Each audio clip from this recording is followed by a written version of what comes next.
হাজার বছর ধরে আমি পথ হাঁটিতেছি পৃথিবীর পথে। সিংহল সমুদ্র থেকে নিশীথের অন্ধকারে মালয় সাগরে অনেক ঘুরেছি আমি।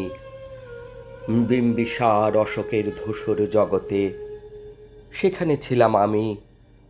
আরো দূর অন্ধকারে বিদর্ভ নগরে আমি ক্লান্ত প্রাণ এক, চারিদিকে জীবনের সমুদ্র সফেন।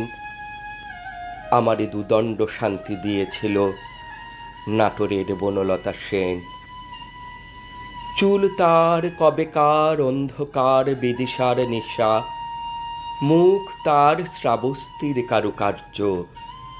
অতি দূর সমুদ্রের পর হাল ভেঙে যে নাবিক হারাইছে দিশা, সবুজ ঘাসের দেশ যখন সে চোখে দেখে দারুচিনি দ্বীপের ভিতরে, তেমনি দেখেছি তারে অন্ধকারে। বলেছে সে, এতদিন কোথায় ছিলেন? পাখির নীরের মতো চোখ তুলে নাটোরের বনলতা সেন। সমস্ত দিনের শেষে শিশিরের শব্দের মতন সন্ধ্যা আসে, ডানার রৌদ্রের গন্ধ মুছে ফেলে চিল। পৃথিবীর সব রং নিভে গেলে পাণ্ডুলিপি করে আয়োজন। তখন গল্পের তরে জোনাকির রঙে ঝিলিমিল।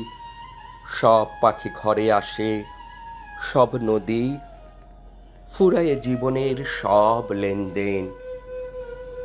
থাকে শুধু অন্ধকার, মুখোমুখি বসিবার বনলতা সেন।